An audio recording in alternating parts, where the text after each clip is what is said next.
Okay.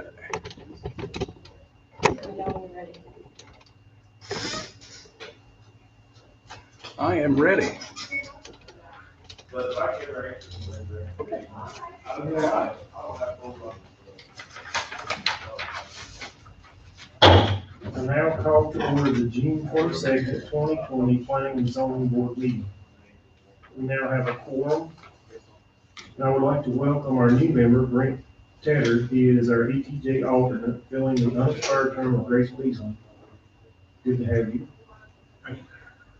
Are there any changes to the agenda? No, sir, no changes. Okay, none. Is there a motion to approve the agenda as presented? So moved. Second. All right. All those in favor? Aye. Opposed? Conflict of interest statement. In accordance with North Carolina Government Ethics Act, it is the duty of every board member to avoid both conflict of interest and appearance of conflict, and are instructed to refrain from participating in any matter coming before this board if there is a conflict of interest or appearance of such conflict. If a board member has a known conflict of interest or appearance of conflict with respect to any matter coming before this board today, please identify the conflict and refrain from any participation in the matter involved. Does any member of the board have a conflict of interest in any matter coming before the board today? I have a question about conflict. Okay. On this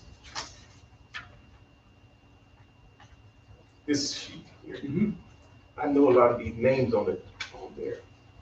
And I'm thinking, would that be a conflict of interest by me being familiar or related? So the issue really is whether you have a financial interest in any of the matters before you can know, I mean, it's a small town, people are gonna know people, and that's okay. Okay. If they're immediate family members, that poses a conflict. And if you have a financial interest, so it's, and you can ask the board, they don't have to, but if you believe you have a conflict of interest, and this goes for anybody at any time, if you believe you have a conflict of interest, you can ask the board to take a vote on recusing you. You do not have to. You can just say, I want to recuse myself from this action. But just because you know people that are property owners does not mean that you have a conflict. That answers my question. I know a few of these. I have no financial conflict, but I just want to be clear. Sure. All right.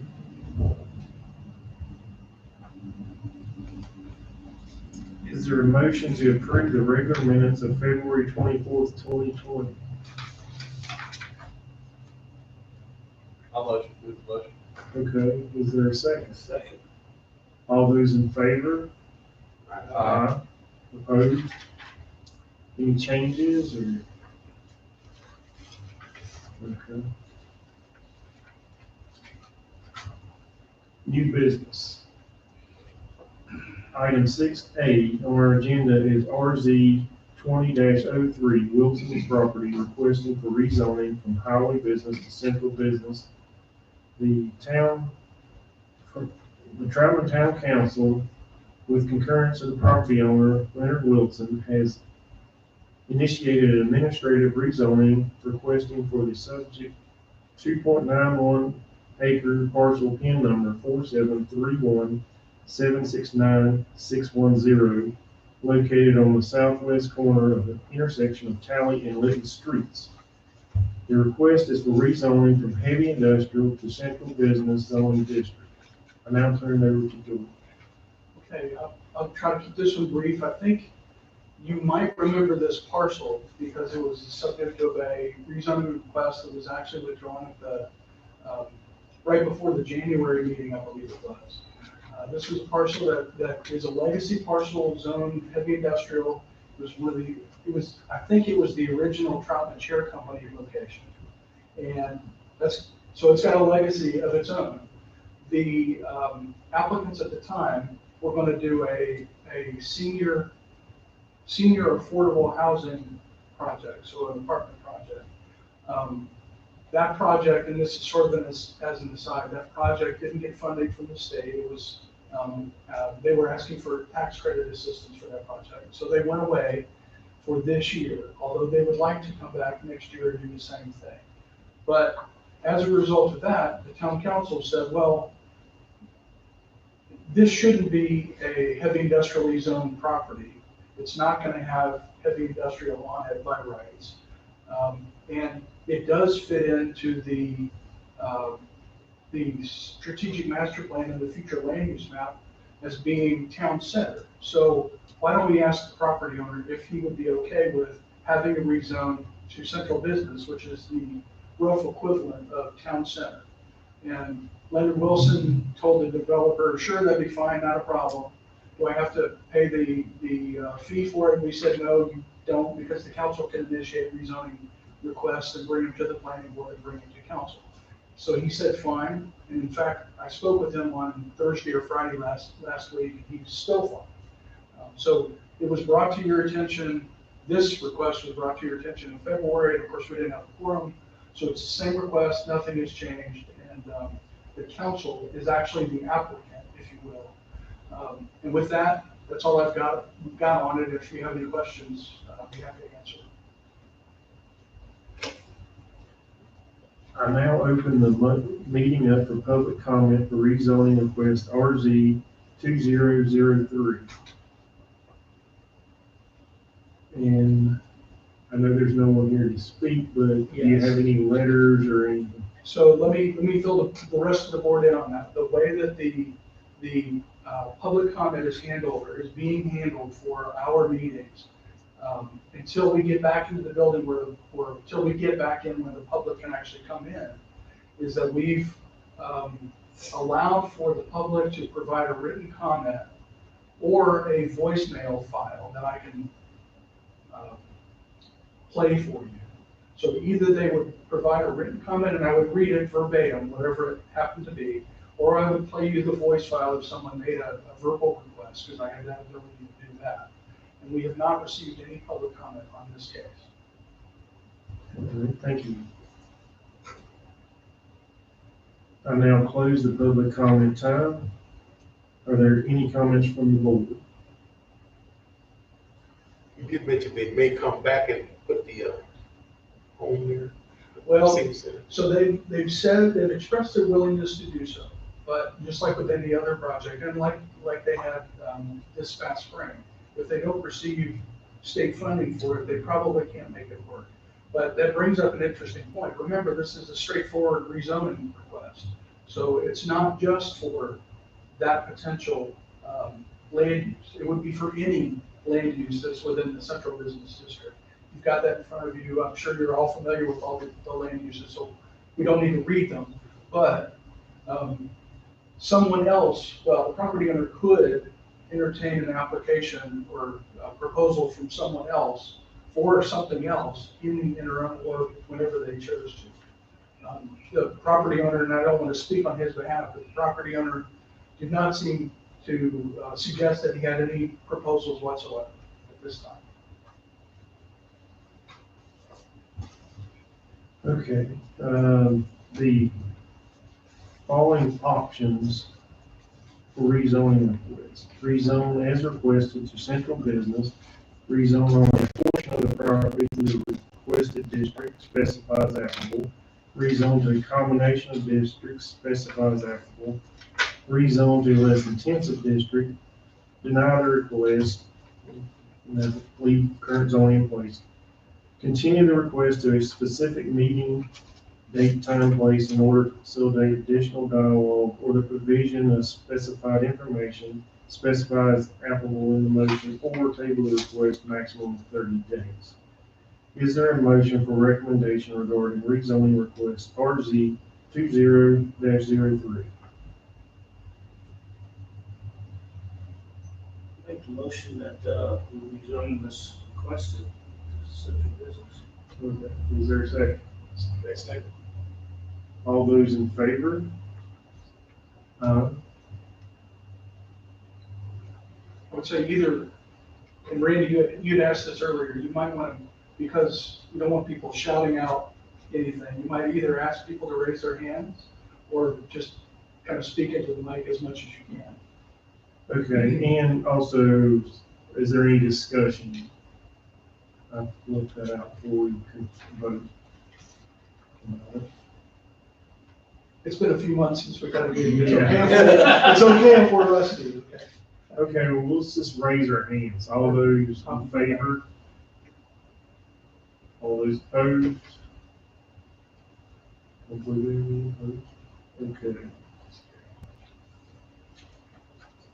Now, Now, consistency statement. yes. We need a motion regarding consistency statement for RZ 2003.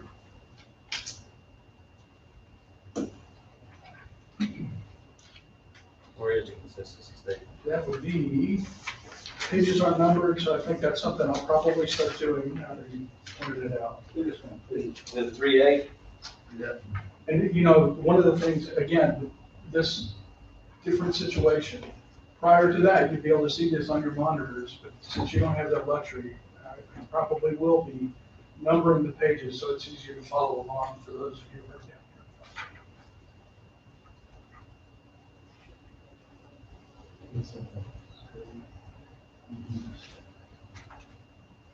here. It would be 3A, correct? Make a motion that, the consistency statement, 3A, actually describing consistency. Should we read it or?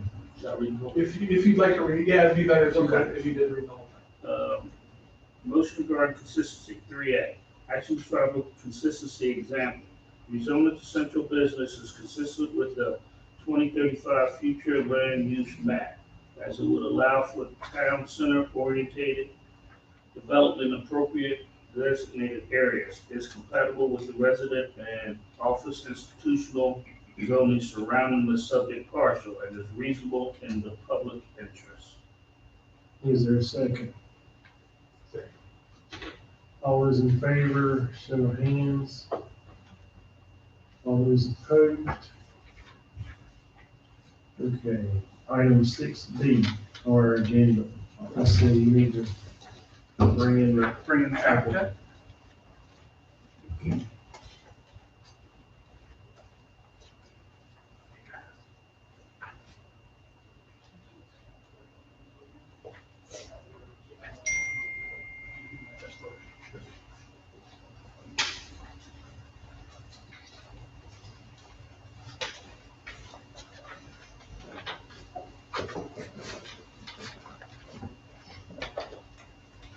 Okay, item 6B on our agenda is RZ 2004, 124 North Eastway, request for rezoning from RT to CB. Property owner Travis Elliott has requested rezoning of the subject of 0.84 acre parcel number 47319-62159, located at 124 North Eastway Drive. The request is for rezoning from town residential district to central business zoning district. I will now turn it over to George.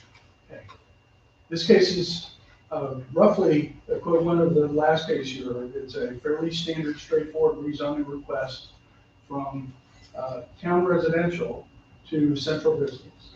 The difference is that there is a proposal on this, or attached to this, eventual applicant, or to this rezoning request. Not at this time. Again, this is a request for standard rezoning, so anything in the central business district would be permitted. There's only one issue that I wanted to bring to your attention, and from a professional standpoint, it's a question that I can't really adequately answer, and so that's why the planning board is being asked to make a recommendation on one of two potential rezoning options. Either central business as requested by the applicant, which would allow the proposed freestanding restaurant to be put onto the property by right, or O&I, office and institutional, which is the rough equivalent zoning district to office, institutional, and civic, which is the designated land use suitability label for the piece of, for that property and for all of the 3 blocks from this building all the way down to Church Street on this side of the Main Street Eastway couplet. Professionally, I don't have any recommendation one way or another. They would both work for a freestanding restaurant. The only difference in the case of O&I is that the applicant to do a freestanding restaurant would be required to get go to the Board of Adjustment for a special use permit, because that is what's called for in the UDO for a freestanding restaurant in an O&I district. My assumption, since I wasn't here when the UDO was being discussed, and Randy, those of you who were actually on the subcommittee might be able to add a little bit of context in there. My assumption is that when this series of blocks was zoned OIC, or not zoned OIC, but was designated OIC, Office Institutional Civic, it was to be responsible to the residential uses that were back this way, so away from the Eastway and Main Street couplet. And so the current residential properties on this 3-block set, as they started to flip from one residential land use to something more intensive, would also be somewhat respectful of the town hall complex and the park complex next to it. Now, the property in question is all the way down to the other end, so it's more in keeping with downtown residential than it would be if it was at this end, which is more in keeping with the OIC sort of context. So really, as I said, from a professional point of view, I would be fine either way, and I would heartily support whatever your recommendation is to the council. I think a restaurant on that parcel will be fine. I don't think it would be out of context or out of character. And I think the applicant has done their due diligence when they were working on this property and adjacent property too. Again, though, cautionary to a certain extent that whichever zoning district you make a recommendation for, if you choose to do that, is that any of the options, any of the land use options that are available to the owner within the zoning district that you choose are possible land uses that an applicant or a property owner could choose to do. With that, I'll ask for any questions you might have, or you can ask the applicant if he has any comments. Yes, Mr. Elliott, do you have any comments? Not really. I mean, I think that what I've done at 134 property, which is my insurance office, shows that I don't want to do anything Troutman other than try to keep Troutman small but beautify it. I mean, my grandma ran the percolator here back in the day. You know, I grew up in this town, and you know, I played ball south. I still coach ball south. I mean, I'm not just somebody from out of town trying to do something. I'm here. The property and what we're looking to do is roughly, just to tell you, about 140 to 150 seats. It's nothing huge. It's kind of a mid to upscale type steakhouse, something different. It's not going to compete with Randy or Chris and them over at Tally or anything really. It's kind of just doing something different that fits Troutman and keeps us here versus pointing the finger at each other. It's kind of what I'm looking at. I'll answer any questions you got. I know that it doesn't mean anything to y'all probably, but you know, if we do it, we get to parking. You know, I've already told our Parks and Rec part, if they need to use parking on Saturday mornings for events and things like that, because parking seems to be an issue a little bit right now, they're more than welcome to. I mean, that's just part of being a small town. I'll answer anything you got for them. Thank you. Y'all have any questions, Mr. Elliott? Thank you.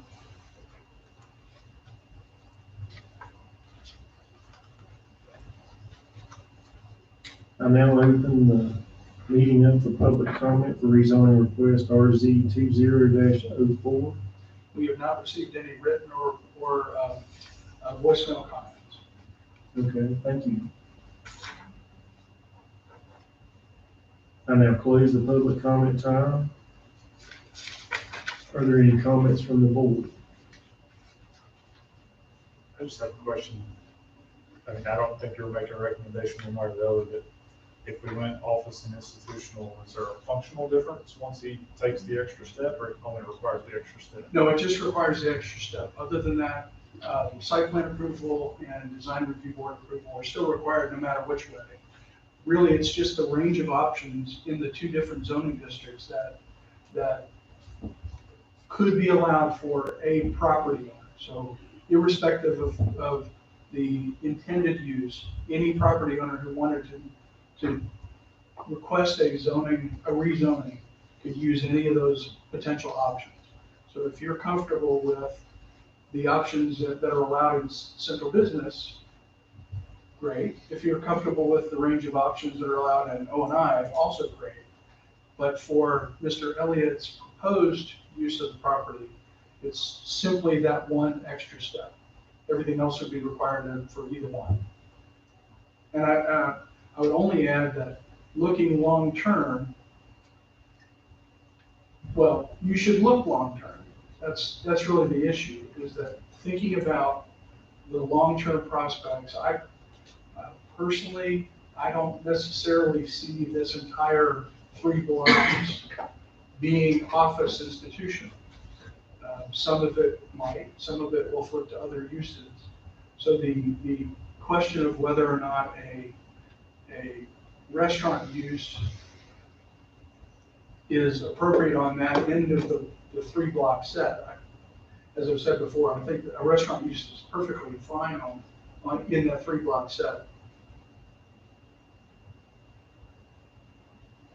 Okay, any other comments? Or questions? I've got one. I mean, with Mr. Elliott, I think that what you're gonna do is great. I'm looking forward, you're making me hungry.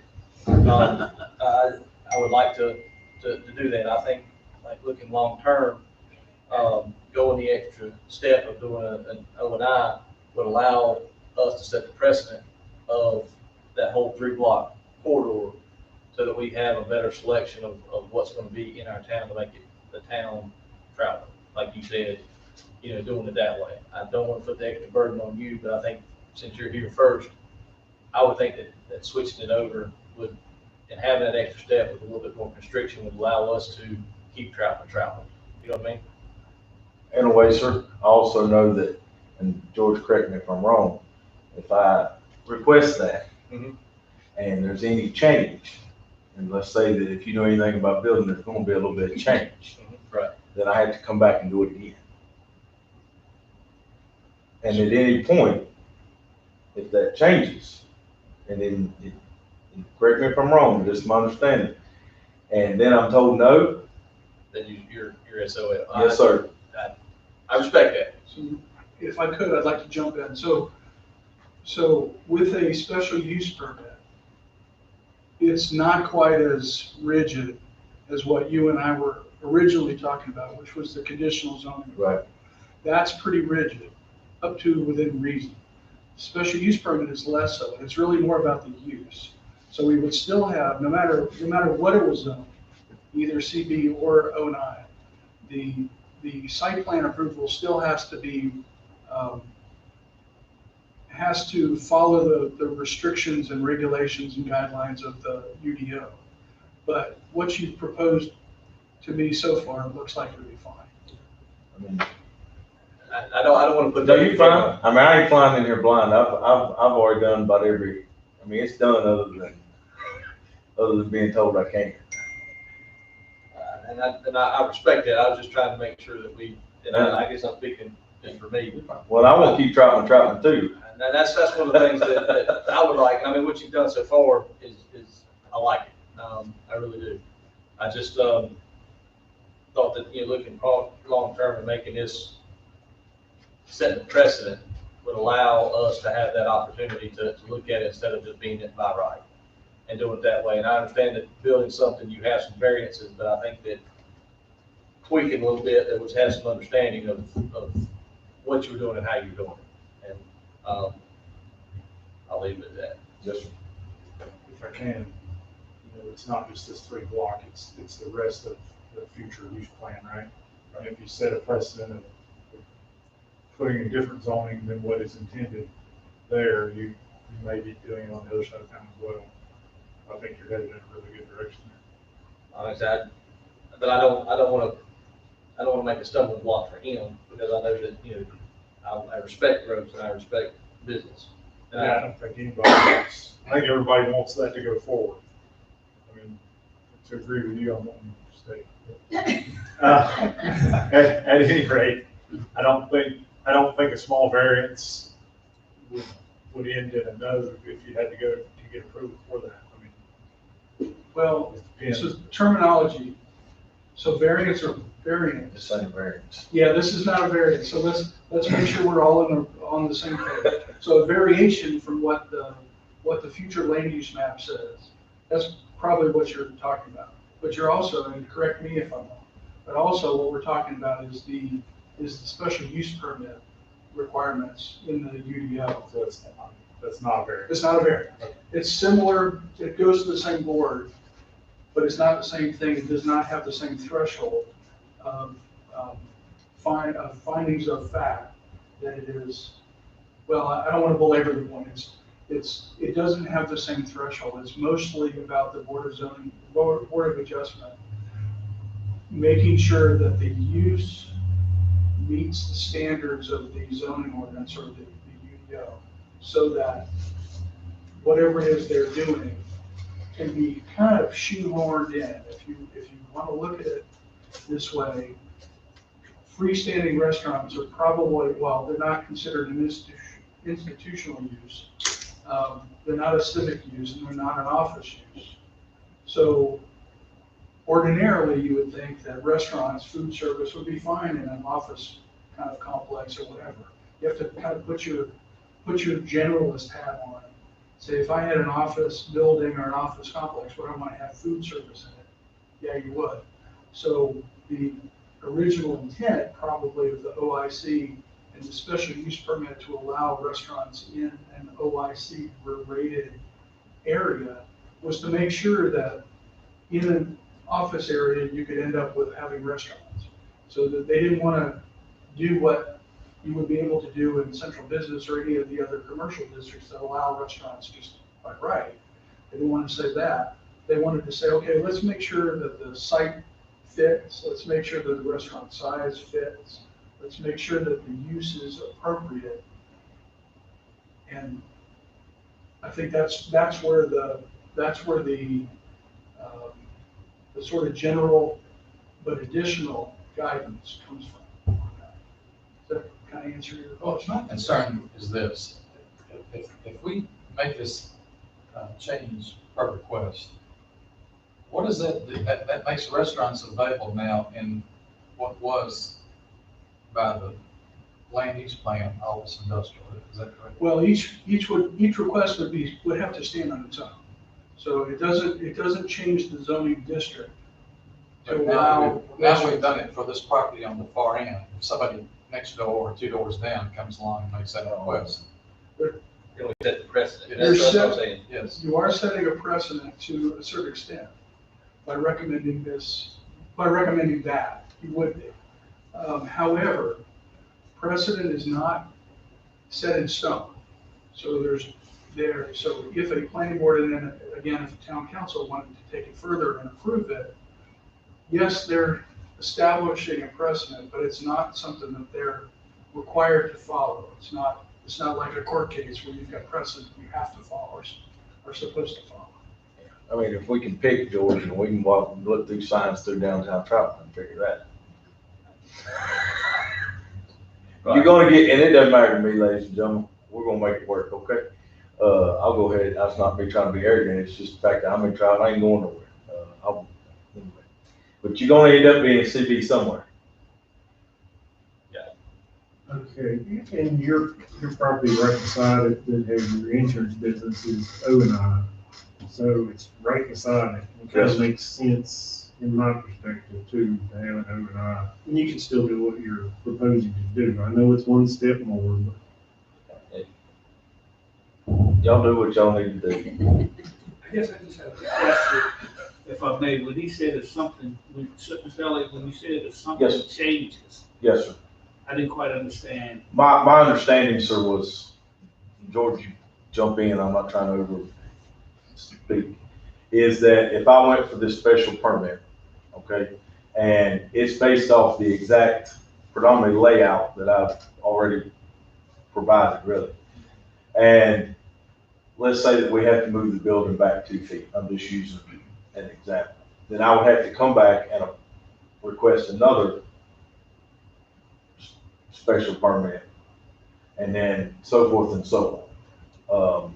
You know, I've been pretty evident about trying to be upfront with what I like to do and not trying to hide anything from that. I just don't want to get in a situation where I got X amount of dollars in something. And that's no disrespect to what y'all presidents want to respect, but presidents is also, you don't want somebody coming in here and they spend $100,000 and then they get their neck cut. And that sets the precedence to other businesses that don't want to try. George, that's the use though, and it's not. Right, this is, so it's the use that a special use permit is dealing with. But also, one of the things we would also encourage an applicant to do is to wait until their plans are ready and you were comfortable with them. Yeah. Before you go to the Board of Zoning Adjustment, so that the minor changes that might flow out of construction permitting or whatever would not rise to the level of significance where it would require an additional. And I don't know where that level is. Right, well, Well, I say like you're hitting rock, and you gotta, you know. Yeah, I mean, there's things I don't know. I understand that, and I respect it, I was just trying to be Yeah. consistent. Yeah, and I follow, I mean, I understand y'all's standpoint too. Just rock and roll, so which vote, let's roll. Sorry, I'm not, Danielle, forgive me, I'm sorry, dude. If you're moving the building a couple of feet, as long as it's within the setbacks that are allowed in the UDO, you're not gonna have an issue, I don't believe. that's right. As long as you're not trying to go outside, and then you're gonna have to go for a variance, which is something different anyway. Yeah, I'm familiar, we've already, And I think, the upshot is this, that special use permit is a completely different issue or completely different animal from a conditional zoning. And so that's a lot more strict in the requirement to not vary from it than a special use permit certainly would be. I think for the use, I think you're gonna be okay. I mean, I'm not in your shoes, but I was gonna say, do you want front the money? It's the way it sounds like y'all willing to write the check until it's done, and if it's done, I'll give it back to you. Anybody wanna sign that? I think you'll be okay.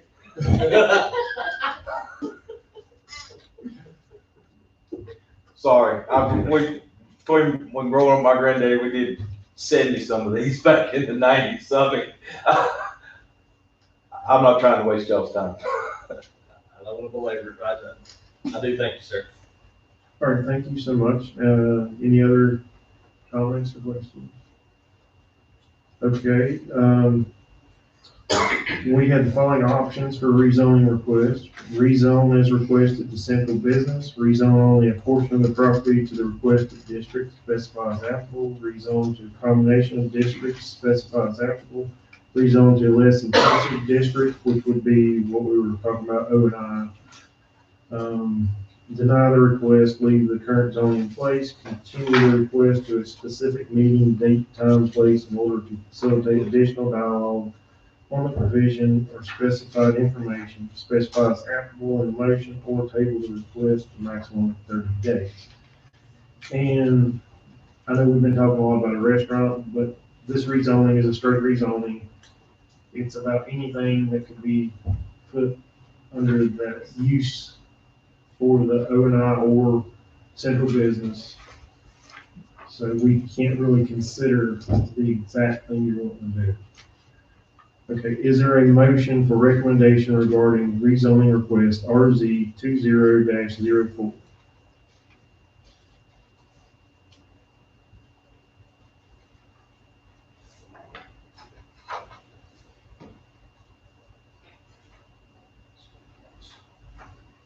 Okay, I'll make a motion to rezone it to O and I.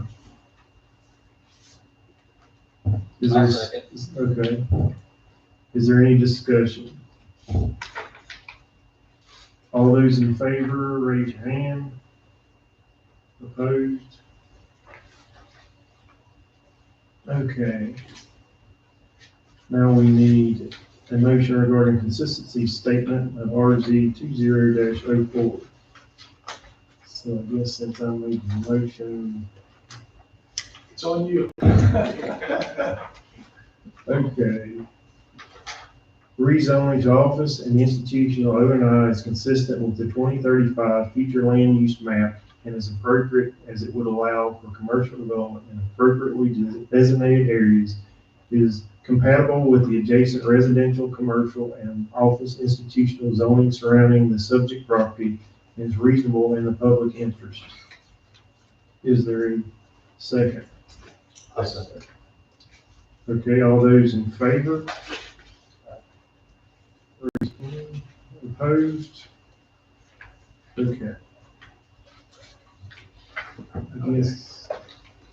Thank Y'all you, have a good sir. evening. Thanks, sir. We'll give Danielle a couple seconds to get back to her seat.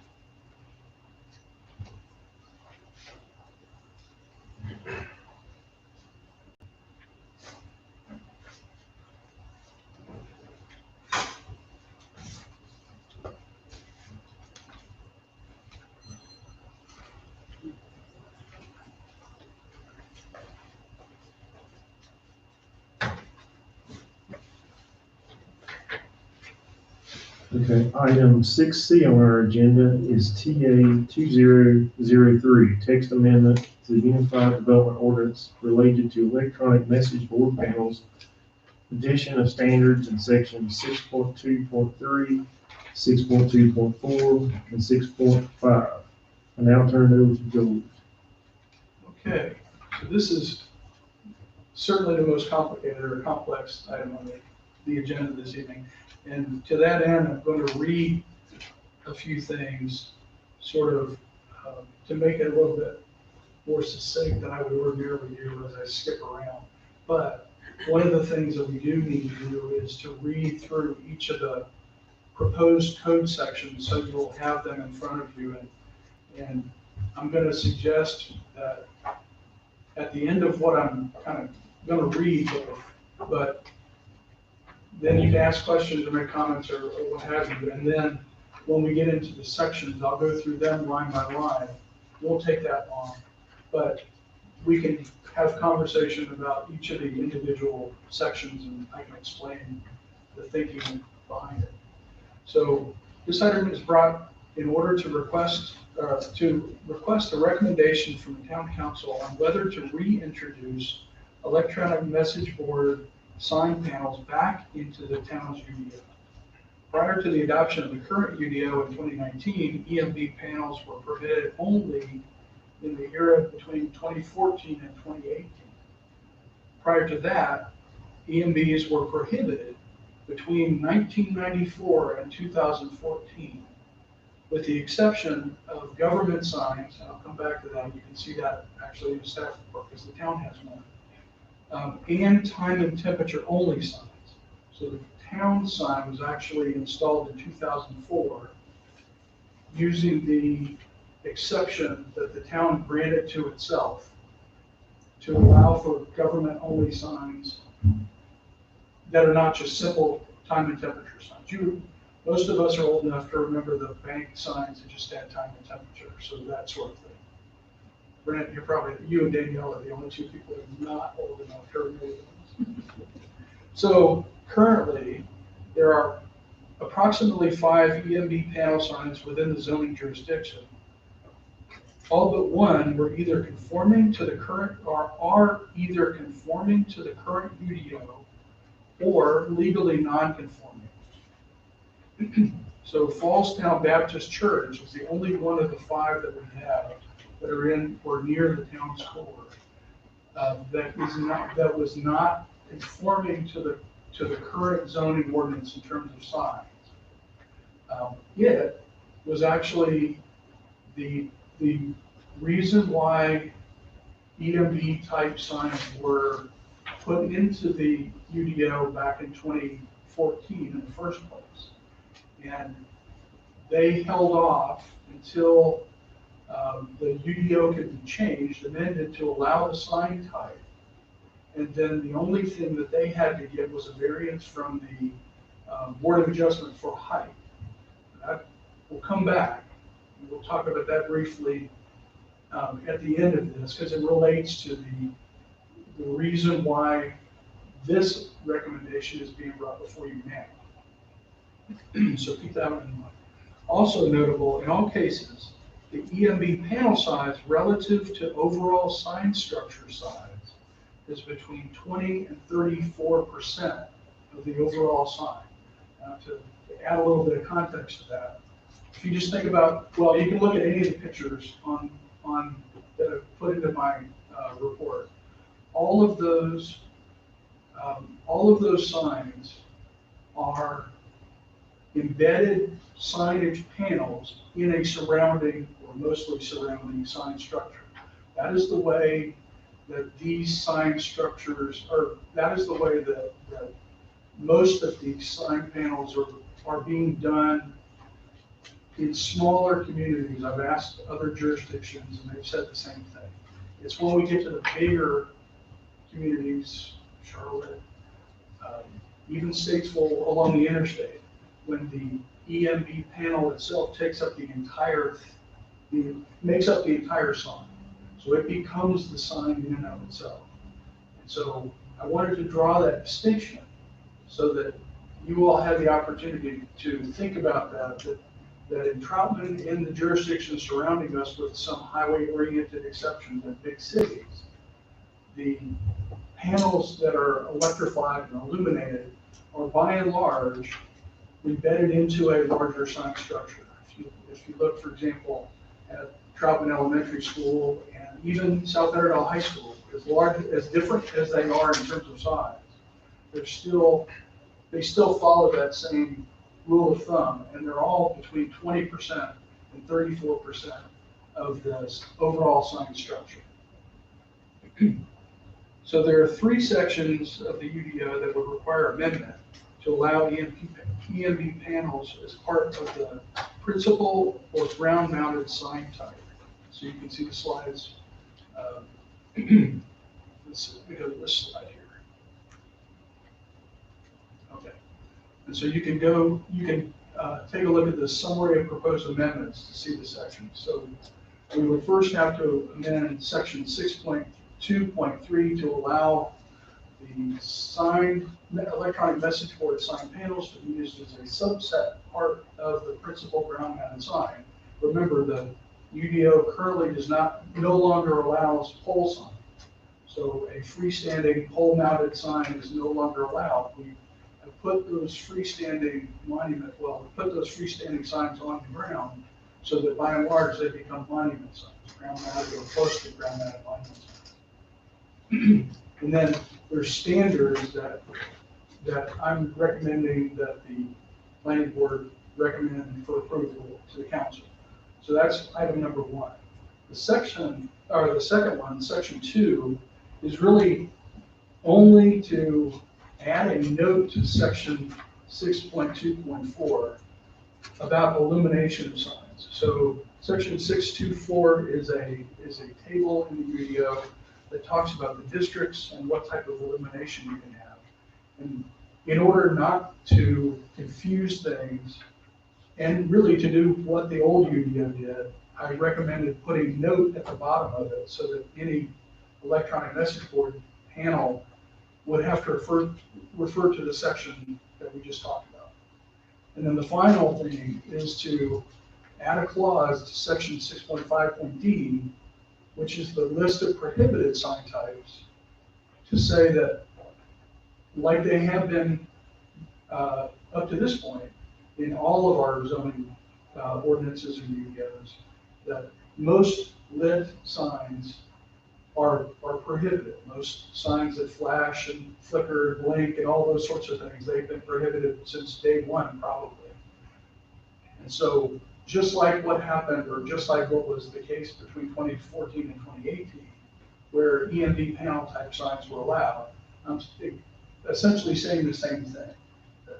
All of those lighted, flickering, whatever type signs would still be prohibited, with the exception of this electronic message board sign type, and only under these circumstances. And so, as you've read from your packets, this matter was brought up as a result of a sign permit application made by New Life Missionary Baptist Church. They requested a sign permit for an electronic message board sign type in late October of last year.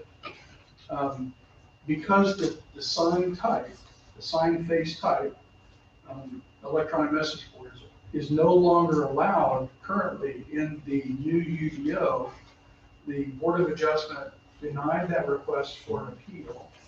And so the council requested that that staff bring an amendment back through the process, through planning board and to town council again, to once again permit them. So that's where we are now.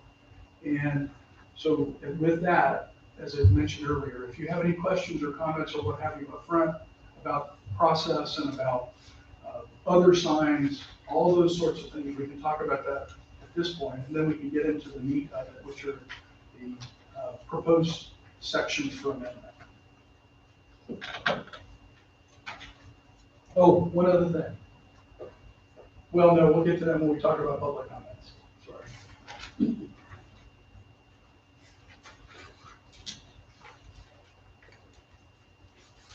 What are you gonna do?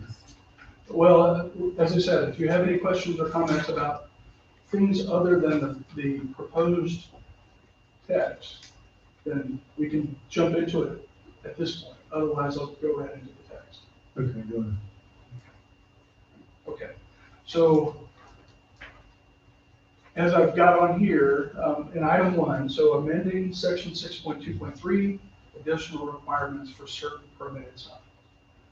So subsection D, and if you've got your UDOs in front of you, I'm sure you all do. The subsections A through C don't really apply to this, so at this point, I will put it into, you didn't have it in front of you because you didn't need to have it in front of you, but once you make a recommendation, we take it to council, the whole section goes into the ordinance that is then approved by the council. So subsection D, electronic message board panels may be used as a subset portion of a principal monument ground sign, subject to all standards required for that sign type and subject to the following additional standards. A, only one sign containing electronic message board panels shall be permitted per property. And again, feel free to stop me, ask a question as we go along, and probably make it easier for all of you. B, Let me ask electronic, about, yes, sir. so if that's saying only one sign containing, per property, does that mean they would only be able to do one for the church that's asking? It looks like they're trying to do two. Yes, so one sign in this case means typically in our current ordinance, it means 2 panels, one on either side of it. Theirs is gonna be different, and that's pertinent to what we'll talk about in a little bit, because right now we're just talking about amending the UDO, and New Life's request will come back later. So if the town council eventually passes the amendments, then they will have a choice as to, and it's in your packet, so they will have a choice of either requesting a variance for that and for overall sign structure signs, or to rezone to HB, which they can then do because they have a large enough sign. Anyway, so what we're proposing now is for one sign structure with one panel on each side. That's what that means. Does that make sense? Yes. Okay. So, let's see, electronic message board panel shall not be larger than 1/3, 33%, of the overall sign face area of any size. So again, that's one of the reasons why that's in there at 33% is because it's relatively easy to understand for everybody. And it also fits into that range. It's at the upper end, kind of, but it's not half the sign. It's less than half the sign, and it's still at the upper end of what we have now. And you all can choose to change that if you like, but, you know, given the research and all the rest of it, that's where we kind of came down. Item C is a strikeout, actually, from the original, so most of this is taken directly out of the old UDO. And so that was in there, and I wanted to bring it to your attention that LED signage that's still used, but now we're getting into things that I don't even know what they're called. And it struck me as being overly restrictive to the future, because we don't know necessarily, maybe plasma. If you remember plasma TV screens, LCDs are popular too. Granted, you probably have more knowledge of this kind of stuff than anybody being in the business you're in, so who knows? So I thought it was appropriate not to overly restrict it, because we don't know what's going to happen in 5 or 10 years. Okay, D, there shall be no flashing of any message or portion thereof, or full motion video or film display via electronic file imported into the EMB software or streamed into the sign. Parentheses, scrolling images or transitional graphics are permissible. The issue there is, and this is, I got this straight from the guidance that was provided by the American, I can't remember the full name for the trade association, but there is sort of white paper material out there from the sign companies themselves, their trade association. And they're comfortable with the idea that flashing of messages and full motion video is distracting to the public. And so their recommendation is that you don't have to go that far in a ordinance. You can permit static images, you can permit some scrolling of images with slow, it has to be X number of seconds between an image flipping and that sort of stuff. So you can move the image, but doing straight up video is something that even the trade association for the sign companies are okay not having. What do you mean by static? So stopped. So let's use a hypothetical. Let's say I'm an insurance company and I want to have one image and I want to leave it up for 10 seconds or 20 seconds or what have you. That's static. Then the next image flips, so maybe a different ad entirely or a different message entirely, and that is static for a period of time. So there's not, it can scroll, but it's not TV, basically. That's the best way I when I lived down in California, there was a huge one of these, and they would basically play TV on it. And it was not only distracting to me, I'm sure it was distracting to everybody else. And it's not a personal issue, but it is something that you would definitely notice. We have a lot of them on the interstate. Right, yeah, that's what they're designed to do. So, and even the billboards, they have a certain amount of seconds that they require to have the images be static before they flip. Okay, speaking of that, item E, the static display time change rate, so that's between changes, of each changeable message or image shall be a minimum of the following. In residential districts, no less than 12 seconds. In all other zoning districts, no less than 8 seconds. I can't remember the exact old UDO because I don't have it in front of me, but there was a difference in the old UDO. Good, yeah, somebody, Randy, you have it. No, I got the new one, I don't have the old one. I do have it, but I don't have one. There's something in the paper you gave us, I think it was less than that. 5 3 seconds, but I'm not sure, I was thinking 5, but I ain't sure. 12 seems like an awful long time to me. And so 8's a pretty good bit of time. well, Well, you can read it, yes, by going at 35 miles an hour, you can be able to read it, but at 50, you couldn't read it. So, yeah, I think, so the recommendation is that 12 seconds in a residential district, you probably don't want to be reading a bunch of images if you're, and the example that I've been given, and it seems reasonable to me, is if you have a church or religious institution of any type in the middle of a residential district, having the message that they want to have up there, whether it's service information or times or sermon or hymns or whatever else they want to put on there, it's probably appropriate to be more static than if you're, back to the hypothetical insurance company, you want to make sure that you're able to talk about your rates or whatever insurance companies might want to announce. So feel free to discuss or recommend other, other time periods. These were put together with the background of other communities and with the, again, from the trade association, and they're okay with having 2 different ones. But what those seconds are is kind of subjective, and you're able to, if you choose to recommend something else, that's fine with me. We were about 8 seconds for all of it. If that's what you would choose to recommend, that would be fine with me.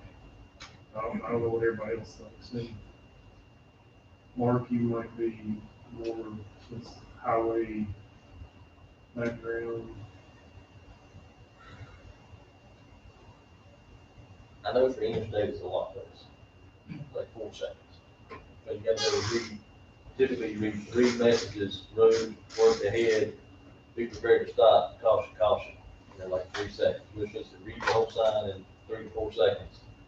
And go to the next one, and go to the next one. So technically you have 12 seconds. Read all of those at 4 seconds apiece.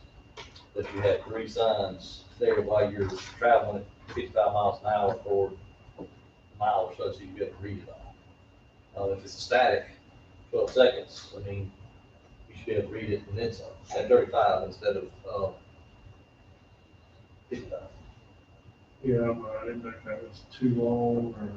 I mean, like for residential, it's probably gonna be, like the wind pickup is next Thursday, and then, you're, as residential, you're gonna see it more and more because you're back and forth, so. I mean, we don't want to be distracted. I would say the trade associations has it as 12 and 8.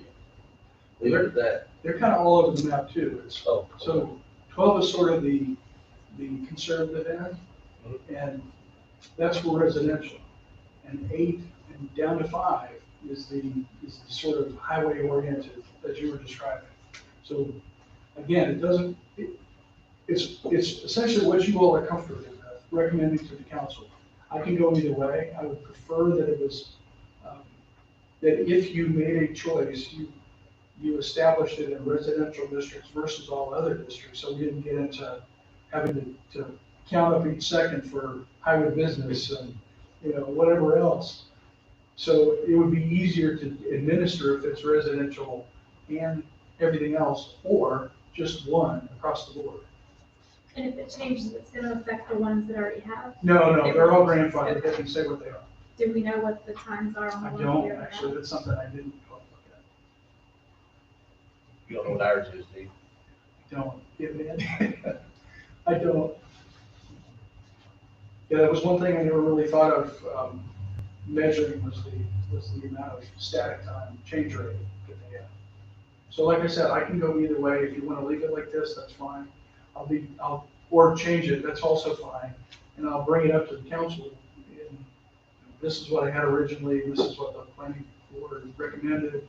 And I will be telling them essentially that we had a discussion of the differential, and we're not EMB professionals, so it's not something we think about every day. Question, George, is the expansion of 21, is that gonna affect that part of 21 where we're talking about? So that, well, okay, let me back up a half a step. So this is gonna take effect throughout the entire zoning jurisdiction. So it's everything.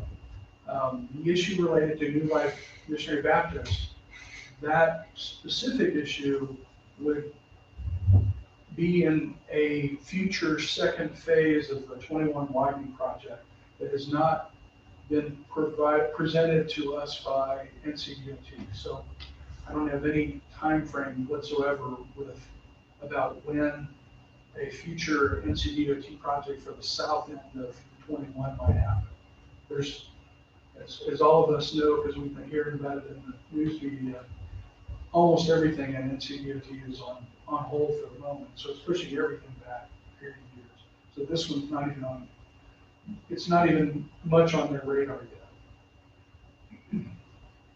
Whatever that sign is, whether it's new or used or whatever it is right now, when the DOT comes through, they'll have Yeah. to make it as what it is currently right now. So, or currently when they take or acquire that property, but I think the start of that project at the intersection at Eastway, right? It's just. So no, tied actually, back in. it's Cedar. So Oh, I'm sorry. phase one is even further this way. Right. Phase two is Cedar South.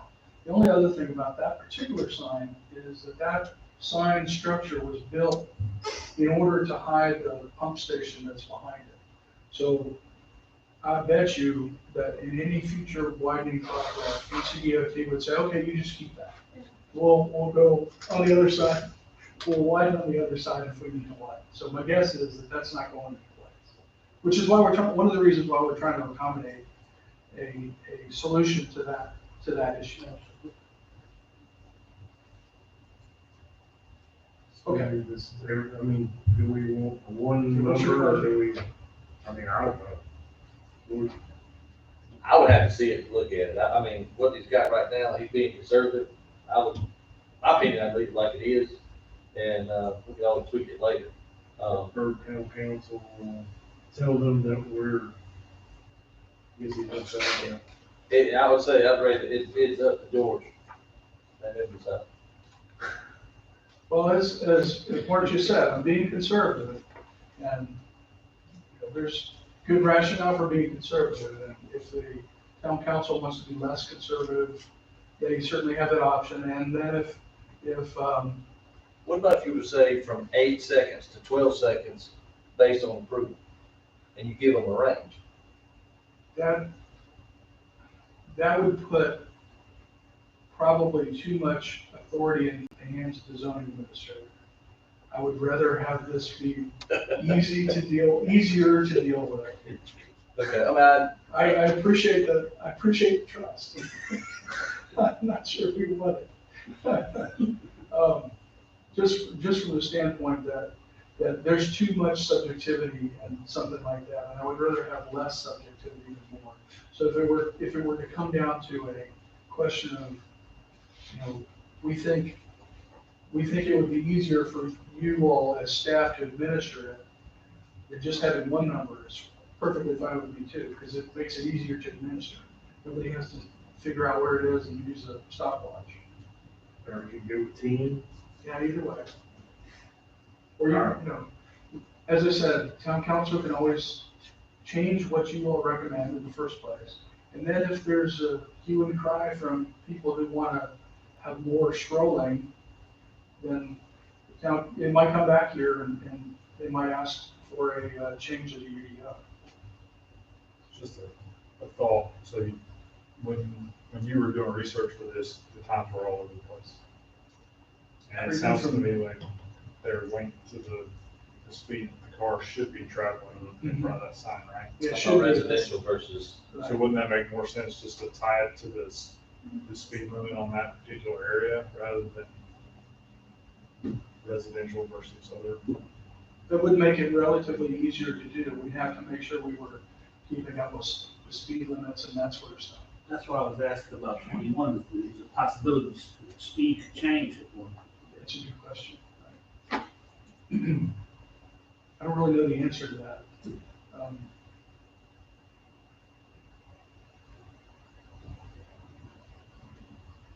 It would take me a little while to figure out what the range, if we have 55-mile-an-hour roads, 45, 35, 25, we would end up having at least two, probably like it is, or up to four change rates. I mean, I don't know what the DOT thought is, but if they're trying to get people to read 3, and you have some visibility distance of 300 feet, Right. and it takes you that amount of time to get past the sign, right? So using that same logic, you could pretty easily say 35, 45, 55, maybe down to 25. Right. Yeah, I mean, But these aren't road signs, so, That's right. They're commercial advertising signs. so that's, the road signs are very important that you get on the end, these are less. at 35 miles an hour, you're 51 feet per second. So you would have to, for 12 seconds, you would need 616 feet to read that sign in 12 seconds of visibility at 35 miles an hour. Yeah. So I mean, that's doable. I mean, you can do that. 600 feet seems awful far away, but yeah.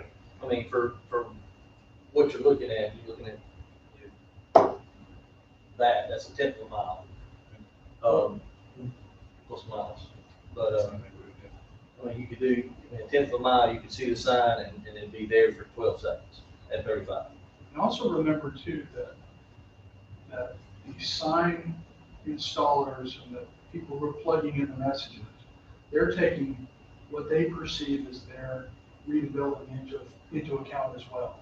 So, again, the hypothetical insurance company is not gonna put a bunch of text on their electronic message board sign. They wanna have it so it's easy to read, easy to understand, and an impression, that's what they're called.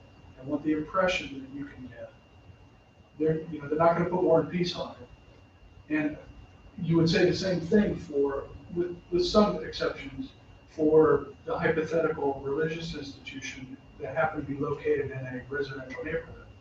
They're gonna put the standard things that you would ordinarily see on there, and people are used to keying in on those messages.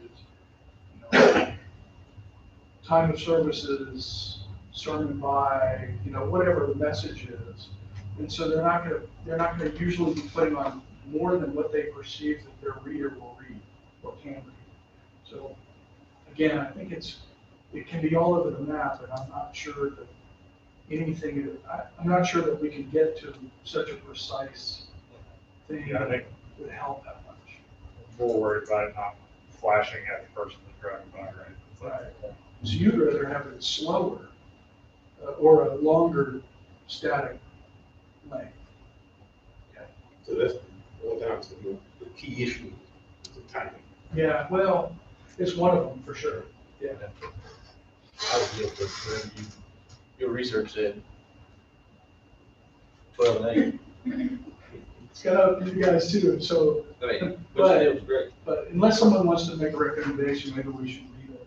And The only thing, I hate to hold this up, because we've already waited so long, I hate to hold it up.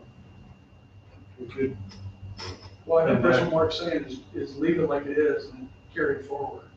I know what you're saying. Yeah, man, like I said, I think, let's try it out and see. I mean, we'll have to tweak, I know we have to tweak some stuff. Yeah. we And can- then, if it is, then we can change it to a range or maximum, like he said, whatever location, you've got hills and curves and stuff, they're gonna key in to whatever is gonna be able to get the bait switch, whatever you wanna call it, the message on it in that time that they're gonna have based on the speed and duration they have, that they can capture your eye, and that they can read it and understand it before they pass you.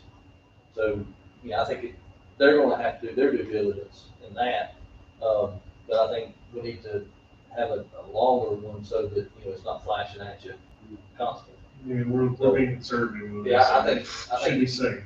yeah, I would say, leave it as is and tweak it when we start having issues. If somebody can back and look, this ain't working for me. Okay, that sounds reasonable. Okay, and here's where I'm not an engineer and this is not my brand of rocket science. So F, during daylight hours, the maximum illumination shall be 5,000 nits, CD to M. I don't know what CD and I don't know what M squared is. Candelas per square meter, that, I'll just say that is standard, it's been standard in our old UDOs, it's standard in the guidance from the trade association, so whatever that says is probably right. With a maximum illumination of 500 nits between dusk and dawn, as measured from the sign's face at maximum brightness. Certification must be provided to the town demonstrating that the sign has been preset to automatically reduce the brightness levels to 5,000 nits or lower within 30 minutes following sunset. Kind of as an aside, I haven't permitted any of these signs since I started with the town, but I know that there was some talk about at least one of the signs. Do you remember which one? It might have been the insurance agency, Triangle Insurance down the street, when I think the finance director, Steve Shealy, told me that at one point there was a question about whether their sign was too bright after dark. And so the code enforcement officer at the time worked with Triangle Insurance. He used whatever light meter they had to do, and they were able to provide it to a brightness level. And they all have, well, they used to have external clocks. Now they all are programmed from computers. And so you're able to set the sunrise, sunset illumination levels, and it's all automatic. So I honestly, I feel really comfortable about this, even though I know the least about it. One person, they have, must provide, proof of the settings, right? Certification must be provided to the town, that's already embedded in the request, right? So, yeah, they would, so if someone came to us with a sign permit request for an EMD type sign, we would have that in writing before we would approve the sign. And then, you know, if we needed to, we could go out and inspect it, or whatever, if there were complaints or whatever, we would do that. Okay, let me go on, let's see. Okay. Internal illumination shall not be at such intensity to be distracting to vehicle operators or to residential property owners whose properties abut or are immediately adjacent to parcels. In the case of properties across the street or a road on which an EMB panel is permitted, the town of Troutman shall have the ongoing discretion to require that brightness be adjusted in order to address safety or brightness concern. So it's fairly straightforward, makes sense. If a property owner, let's say it's a residential homeowner, to again use the religious institutional hypothetical, if an institution had a sign that was too bright, the property owner was constantly having light from the sign in their bedroom windows, they could call us, we would work with the institution to get them to reduce the amount of brightness at night. Nothing too big of a thing about that. So you have the ability to go less than 500. Yeah. If you need to. Right, if you need to. Under circumstances. That's right. In their, the church's situation, the development across the street. That's You a good, have a sign, a fence rather, it's fenced in, right. so they wouldn't be, I'm just using that example. Yeah, I think that's a good one, actually. That's a really good example, because for New Life, it's immediately, there's a Jacobs Woods neighborhood is immediately across the street. It's pretty far away, it's across US 101, and they have a privacy fence. But let's say that someone's second floor bedroom was getting a whole lot of glare at night from the sun. We would work with the church, we would also work with the property owner to try to figure out what was reasonable. It might take us a while.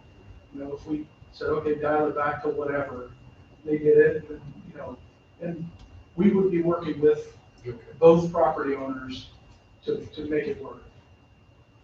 It's just because you use that specific example, that might go more under G, right? A second story. Yeah, that would be the second, that would really be the second issue. So glare control, if nothing could be done, well, we would be working on glare control in the first place, so when a sign permit for an EMB would come in, well, let me read this one, and what kind of get into it. So glare control. Glare control shall be achieved primarily through the use of such means as cutoff fixtures, shields, and baffles. An appropriate application of fixture wattage, aiming angle, and placement. Vegetation screen shall not be employed to serve as the primary means for controlling glare. So, cutoff shields are just like what you see sometimes on street lights, and they have a little shield there to make sure the light goes into the street, but not into the residential windows behind it. Same thing with all the other things, and your point, application of fixture wattage and aiming angle. So we would be working with, and this may not necessarily be the case for New Life. It may be more of shields to some degree, but it's probably more in line with wattage at night, reducing that amount of brightness. But for a new sign applicant, we would be working to try to figure out what would eliminate or reduce as much as we can the throw of light onto adjacent, particularly residential parcels. I think there's always been some comment from the public, this is longstanding, about the glare at night from EMB type signs when it's foggy. It's not so much when it's raining or whatever, but when it's foggy, the light, the molecules of water, I guess, diffuse that light and it becomes even brighter, it seems to. So we have had issues before with some of the signs that we currently have with that.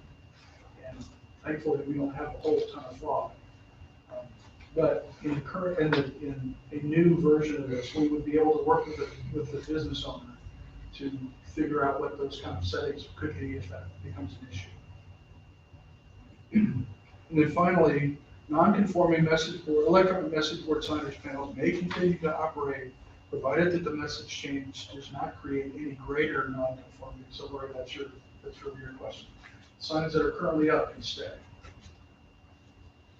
Now, before we leave that, I know this is a little technical thing, but we would renumber these letters because we can't not have a C. Yes, that's right. We would number these up. Before it goes to council, I'll take that out. Is that part of the motion, renumber or relook? You could put it in there if you chose to do it, to renumber it so that it removed subset item C. Or I would take care of that anyway. So it would be a difference in the ordinance. So in the town council's staff report, they would still see it, but in the ordinance, I would take it out. Okay.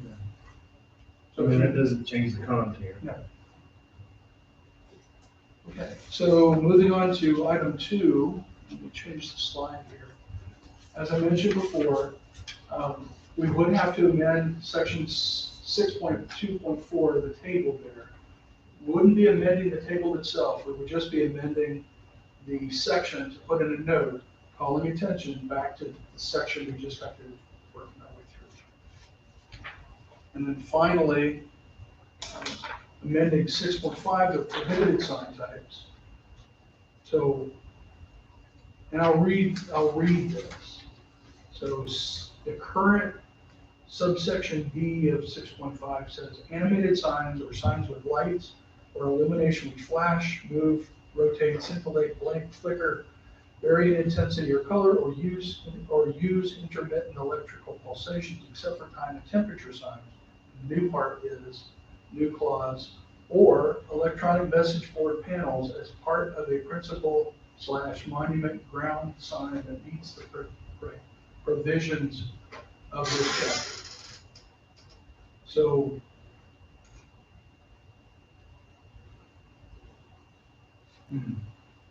okay, we may need to reword that. That says they're not permitted. Yes, I just got that. I'm glad we read that straightforward. What I would prefer one of you made as part of your motion is to revise this section D, subsection D, to read something like, let's see, scratch the or, new sentence. Electronic message board panels as part of a principal/monument ground sign that meet, so scratch the S, the provisions of this chapter are permitted.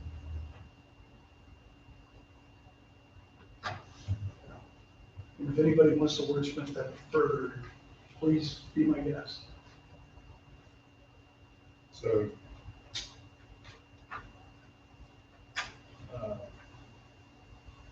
So new sentence. I don't, well, it just seems odd to me that there's a section on prohibited signs, and then we add into that a sign that is permitted, So, and then make a sentence saying it's permitted.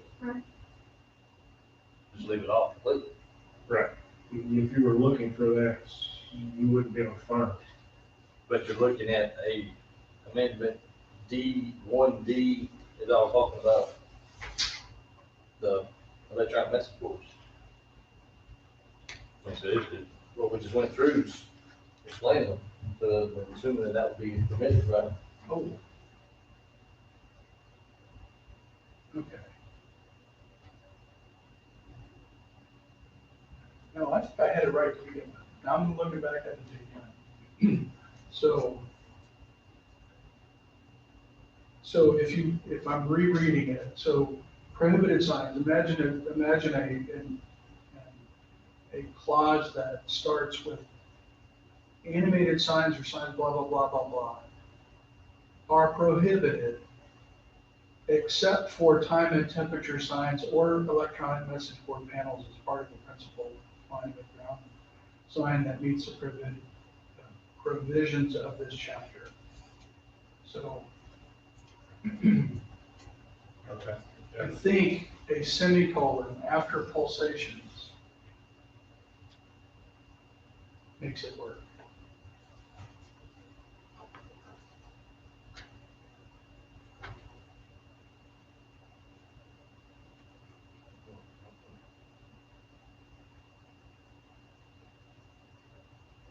And if you wanted to, you could just say fixed sentence, you know. So that can be part of your motion. It does not have to be so specific that it wordsmiths it to death. I will fix it before it gets to council. What if you just had a period after pulsations, and then the next sentence said, time and temperature signs or electronic message boards? Or I was thinking, instead of the semicolon, say with the exception of. Yeah, that would work too. I think the two sentences part is probably back to what I was thinking about originally, and that may not work very well. But I think with the exception of makes it read better.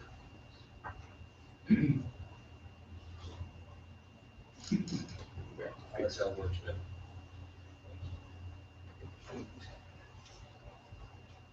Okay, do you want to read that, reword it that way? I will do Let's this. see how it sounds. Sure. Here, no. Okay. So subsection D, prohibited signs. Animated signs or signs with lights or illumination which flash, move, rotate, scintillate, blink, flicker, vary in intensity or color, or use intermittent electrical pulsations, semicolon. With the exception for time and temperature signs or electronic message board panels as part of the principal monument ground sign that meets the provisions of this chapter. Now, not to be difficult, but now here's my question. If I'm reading that, I'm thinking that my electronic message board can be an animated sign that flashes, moves, rotates, scintillates, blinks, and flickers. Is that correct? That is somewhat correct. Okay. So it can be those things, so long as it meets the standards that are for that sign type. So it can be type. I just want to ask one more question. I was thinking earlier and just didn't ask. So earlier, we permit scrolling. Yes, Is the sign allowed to be a ticker, basically? Right, that has a continuous scrolling? that's where the issue of static display comes in. So it can't continuously scroll, it has to scrolls between those as a transition. Yes, right. Okay. So one way, and you've probably seen it, we've all probably seen it, signs will slide, or they'll come from the top to the bottom. So that's what scrolling usually means in this kind of case, as opposed to like a chyron at the bottom of your TV, where, you know, it's constantly scrolling a newsflash, whatever way you use it happens to be at the moment. So those sorts of things would be controlled by the amount of static display time. So, you know, 12 seconds, 8 seconds, whatever it turns out to be in the long run. I could be wrong, but I'm just thinking that the insurance sign is that, right? They Probably. do have a scrolling sign that is basically like a ticker that boat insurance or whatever. Yeah. I don't remember that. It could be. But again, that particular one is one of the ones that would be grandfathered in. And so if you wanted to amend it, or wanted to recommend to the council that is amended, I do more research on it, I can do that. It's not a problem. The question really is what you want to have new signs be able to do. Understood. I'm not saying you to change that one. It's just like when I think about what it's doing, Right. I passed by it the other day, so. Yeah, I'm the I same can see way. it, I've never- I can see it scroll, but I can't see it sit still, but that's the thing. Yeah, And that's the thing for me, is that I can see it, because I go by it same way. And I'm just thinking, I remember it changing, but I don't remember it like constantly moving. It could, because the words do have, and that's one of the things about EMBs, is that they have the ability to do a ton. They can do almost anything nowadays. And so if we want to put limits on them, we need to put limits on them. Otherwise, they do have the ability to basically become TV screens. yeah, I think what's in there is sufficient. It seems to leave it open, right, when it says scrolling is prohibited, but I guess it'll end up being at the discretion of someone like yourself. Yeah, for that particular issue would be, I would say that the static time frame was really the guide. That's really the baseline. And then if we get into something more nuanced than that, then yeah, zoning administrator's discretion would probably, either we would fix it between zoning administrator and property or business owner, or we would ask them to, you know, we would end up citing them as a violation, and they would end up going through code enforcement, and we'd fix it there, one way or the other, probably. My guess is that most of these would be able to be fixed by the property owner pretty simply.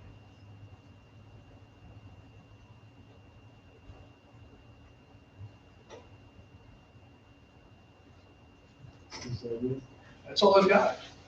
I know that took up a lot of time.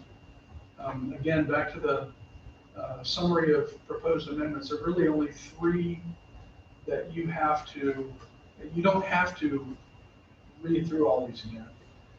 You can, let's see, you can make your motion, let's assume you wanted, for the sake of argument, you wanted to leave it the same with the amendment that we put in to section 615.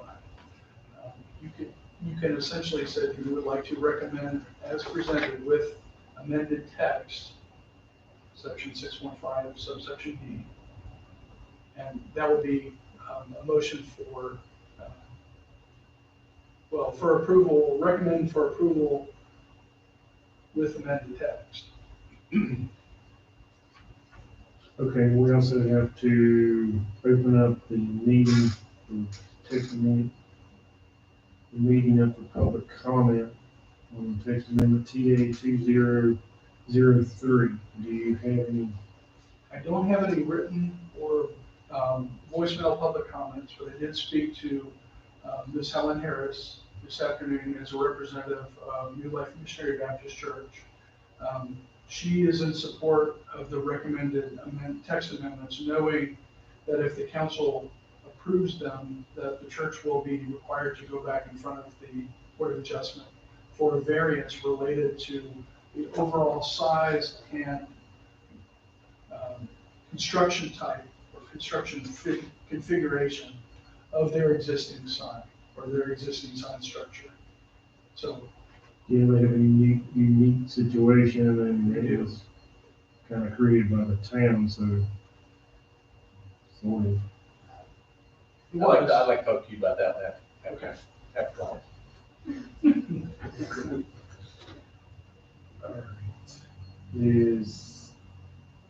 I now close the public comment time. Any comment from the board?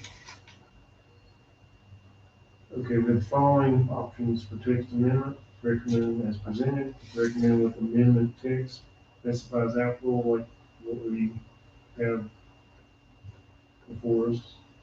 Recommend no change to UDO, leave current text in place, continue the request to a specific meeting, date, time, place in order to facilitate additional dialogue or the provision of specific information, specifies applicable in the motion or table the request maximum of 30 days.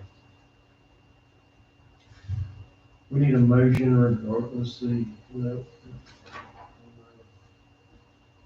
Okay, is there a motion for recommendation regarding text amendment TA 2003? I'll make the motion as presented with the modification change as discussed, where Mr. George is gonna fix it.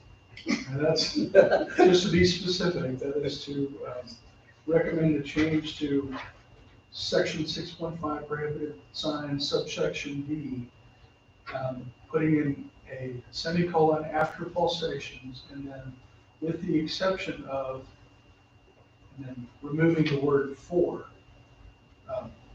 So with the exception of time and temperature signs, comma, and then going forward from there. Correct. And you're taking out accept and replacing. Yes, that's right, taking out acceptance. Okay. Is that motion and second? Is there any discussion? All those in favor, with your hands. Opposed? Okay, we need a motion regarding consistency statement regarding text amendment TA 2003. With 3A, I get the bids. And you would want to add with amendments as in the motion. I'd like to make a motion regarding consistency of this action, that this text amendment in whole or in part as recommended by the action of the Planning and Zoning Board is consistent with the 2035 future land use map and the Unified Development Ordinance, as it would permit a type of signage with specific standards so that it is compatible with the land uses within the town.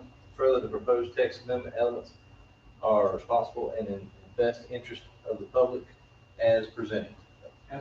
As amended, excuse me. Thank you. All right, all those in favor? Those opposed?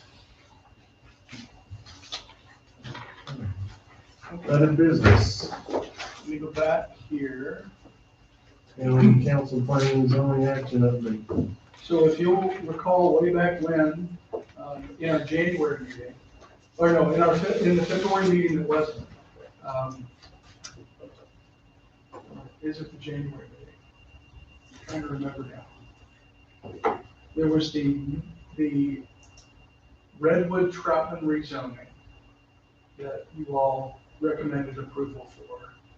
And the text amendment to remove truck parking and maintenance from the UDO after it had been put into the UDO last fall. The town council held a special meeting on March 30th. It did do both of those two things. So they approved the conditional, or, yeah, the condition, approved the annexation and rezoning for Redwood Troutman. So we'll have, and they're working diligently on it, we'll have a single-story garden home type apartment project at the intersection of Oswald Amity and US 21. They're working diligently on the site plans now. And the council did take action to remove that text amendment from the UDO. So that's going forward. And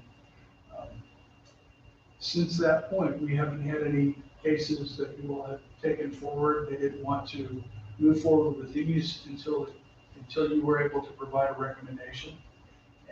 that's kind of where we are. All right, thank you, George. All right, is there a motion to adjourn? Is there a second? All those in favor? Opposed? Turn off the live stream. Meeting adjourned.